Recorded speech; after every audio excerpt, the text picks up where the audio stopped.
આ સન 1954ની વાત છે. લાભા ગામમાં એક અનેરો લગ્નોત્સવ થવાનો હતો.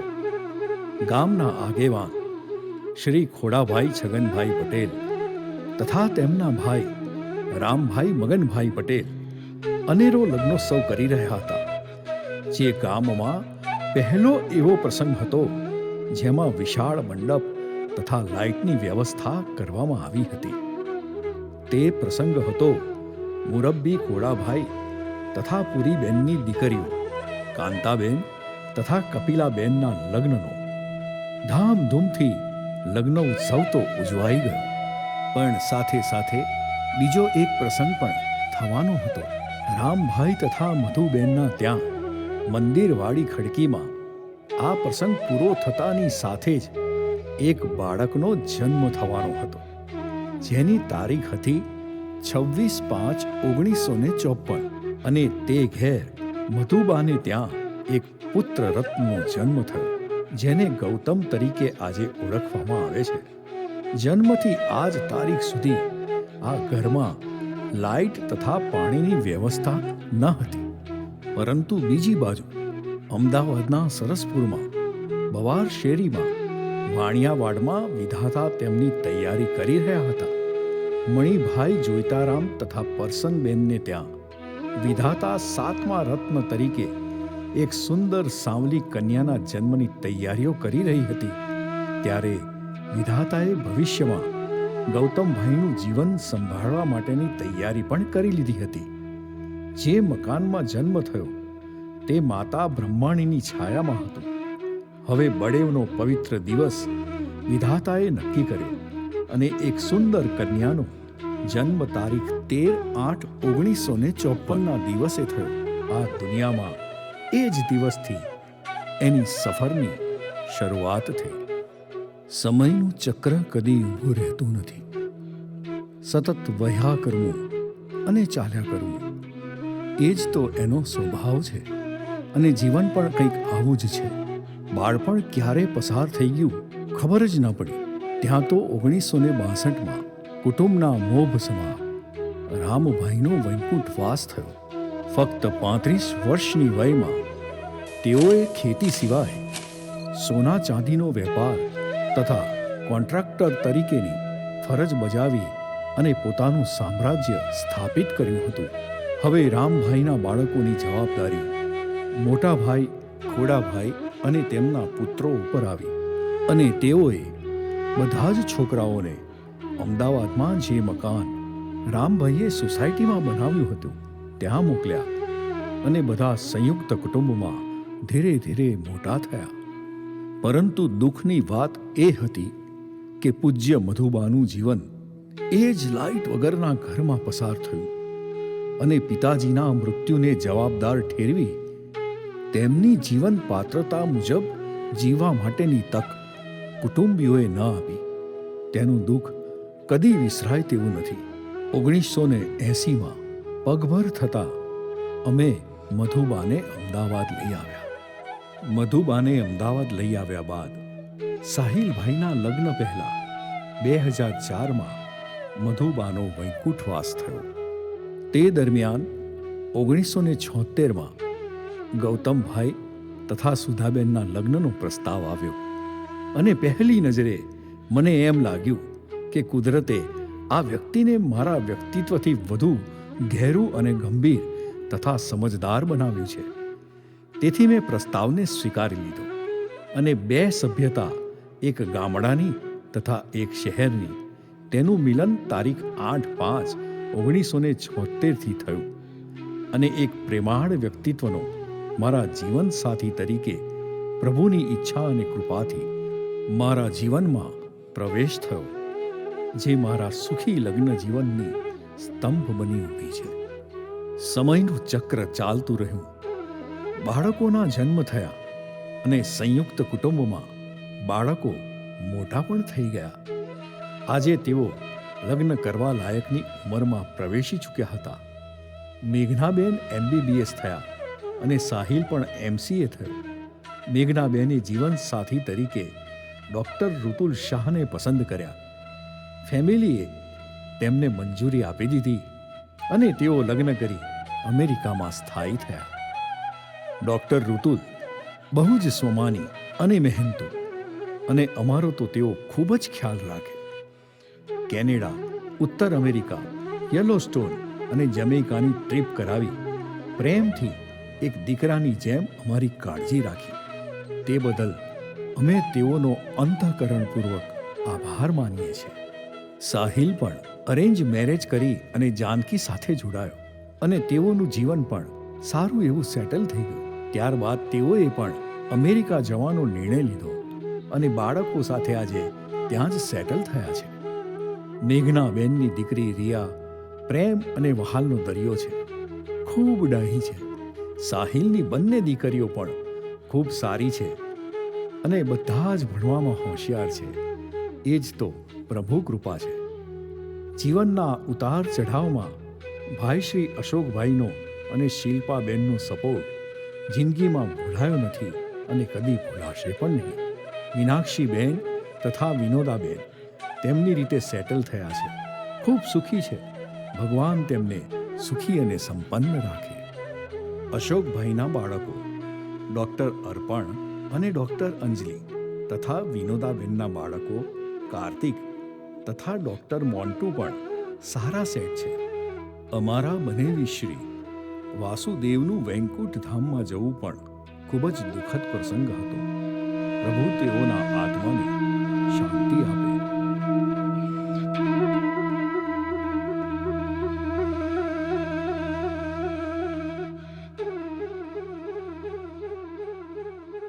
સુધા આ કોઈ સામાન્ય નામ નથી.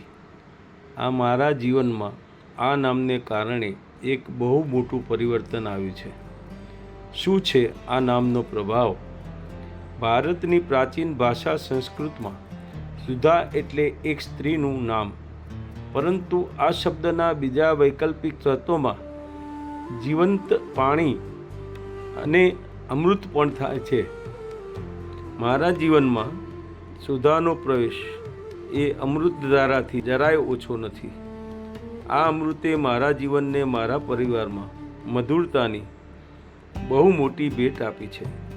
મને ભવોભવ સુધીએ ઋણી બનાવી દીધો છે.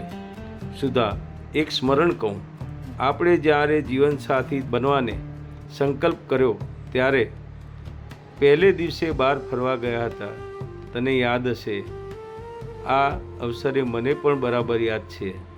આકાશ સાથે આખી પ્રકૃતિ ખુશીથી ઝૂમી ઉઠી હતી અને મારા સ્કૂટર નંબર 914 ઉપર આપણી સૌ પ્રથમ સહિયારી યાત્રાનો પ્રારંભ થયો ત્યારે ખુશીની વર્ષામાં ભીંજાતા ભીંજાતા આપણને બંનેને પ્રભુએ પંચવટીમાં આશરો આપ્યો હતો. મારા મનમાં પેલું ગીત ગૂંજતું હતું, બરસાત મેં હમસે મિલે તુમ ભી સજન, તુમસે મિલે હમ ભી સજન. પહેલા દિવસ વરસાદ પછી ધરતી પર જેમ ઘાસની કૂણી કૂપણો ફૂટે તેમ મારા જીવનમાં પણ આનંદની કૂપણો ફૂટી. મારું જીવન હરિયાળું થઈ ગયું. આને તો એક અપરિચિતતા હોય, છોકરો છોકરી મળે, થોડી વાતો થાય, પરંતુ મારા માટે આ વાત એવી ન હતી. હું સુધા તને જોવા આવ્યો ત્યારે જોયેલા પ્રથમ પરિચયમાં મારા ઉપર તારા વ્યક્તિત્વની સાવ નોખી છાપ પડી હતી. ઉંમર સહજ કોઈ ઉછાંછળાપણાથી સાવ વિપરીત સંસ્કારી માતા પિતાની સંસ્કારી દીકરીની છાપ મારા ઉપર પડી. પરિણામે મારા ઘરના વડીલોના કેટલાક વિચારો સૂચનોને અવગણી અને તારી પસંદગી કરી, અને મારો એ નિર્ણય માત્ર યોગ્ય જ ના નીવડ્યો, પરંતુ સફળ અને સાર્થક બની રહ્યો. પછી તો સુધા તું જાણે છે એમ આપણા જીવન અનેક નાના મોટા પ્રસંગોમાં તારી સમજણ, કુને અને વ્યવહારિક અભિગમને કારણે જીવનની ગાડી બરાબર પાટા ઉપર ચાલી. આપણું જીવન સરવાળે સુખ, આનંદ અને સફળતાથી હર્યુંભર્યું બન્યું અને સાર્થક પણ બની ગયું. કઈ ઉતાર ચઢાવ આપણા જીવનમાં આવ્યા, તેમાં તારા અડગ અને સૂઝપૂર્વકના સહયોગને કારણે મારી અનેક નિષ્ફળતાઓ છતાં આખરે બધું સફળતામાં પરિણમ્યું. આ માટે મણિદાદા અને પરસનબાનો હું ખૂબ આભારી છું. તને વાત્સલ્ય સાથે સંસ્કારે સિંચીને તારું ઘડતર કર્યું. તારો ઉછેર અને તારી સમગ્ર કેળવણી પ્રમાણમાં મોડર્ન હતા, છતાં મારે ઘેર આવીને તે સાદગીથી જીવવાનું પણ સ્વીકાર્યું. જીવનને સમૃદ્ધ બનાવવાની તારી તમામ કોશિશોમાં તું હંમેશા મારી સાથે જ રહી છે. ખભે ખભો મિલાવી ઊભી રહી જીવનને જીવવાની જોવાની તારી દ્રષ્ટિ અને તારો અભિગમ આપણા જીવન માટે બહુ જ ઉપકારક સિદ્ધ થયો. હું ઘણી વખત ઘરથી દૂર પણ રહેતો. મારા કોન્ટ્રાક્ટના કામો માટે મારે અવારનવાર બહાર જવું પડતું.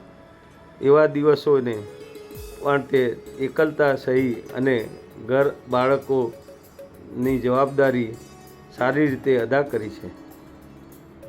તેમનું સ્નેહભર્યું અને સંસ્કારીભર્યું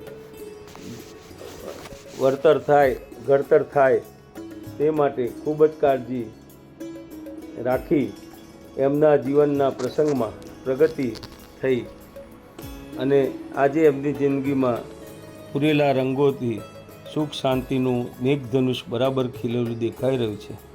આ બધા માટે તે સુધા મારા માટે જે કંઈ કર્યું તે બધા માટે હું તારો ખૂબ આભારી છું, ઋણી છું. આજે હું જે ભાવ અનુભવું છું મારા હૃદયમાં તારા માટે મને જે સ્નેહની લાગણી આજે છલકે છે અને અભિવ્યક્ત કરવા મારી પાસે પૂરતા શબ્દો નથી.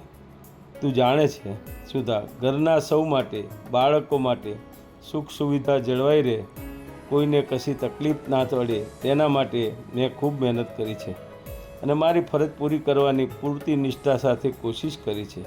ખરું, પણ આ બધું હું કરી શક્યો તેમાં તારી પ્રેરણાનું હંમેશા બળ હતું. તારો સતત સહયોગ, તારી સતત હૂંફ દ્વારા જ આ બધું કરી શકે છું. આ સમગ્ર જીવનમાં સુખ, આનંદ, સફળતા, સાર્થકતા બધા માટે સુધા અમે સૌ તારા આભારી છીએ અને આ ઋણ અમે જીવનભર અમારી ઉપર રાખવા માગીએ છીએ.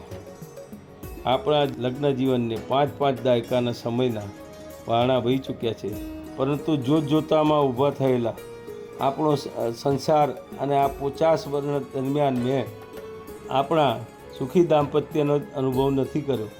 જીવનની ધન્યતાનો પણ ભારોભાર અનુભવ કર્યો છે. આ બધું જે મને મળ્યું છે એ માટે પ્રભુએ મને તારી ભેટ આપી તેનો હાથ જોડી આભાર માનું છું અને ભગવાનને પ્રાર્થના કરું છું કે તને ખૂબ લાંબુ અને નિરોગી આયુષ્ય આપે, ખૂબ સુખ, શાંતિ અને નિરામય આયુષ્ય આપે. ફરી એકવાર સુધા હું તારા માટે પ્રેમ, ખૂબ આદર અને આભારની લાગણી વ્યક્ત કરી ધન્યતા અનુભવું છું. અહીંયાથી વિરમું છું. તારો ગૌતમ.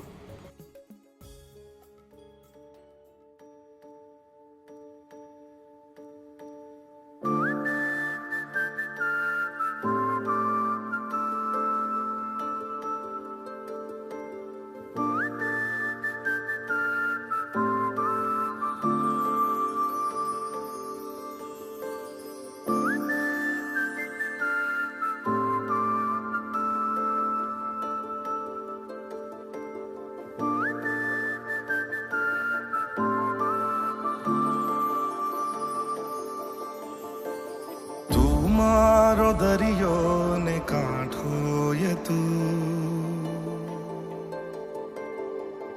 આખો દરિયો ને છાંટો ય તું. તારી નજર છે દર્દનું મલમ, દિલમાં ફસાયો એ કાંટો ય તું. એક જન્મથી માંગી કસમથી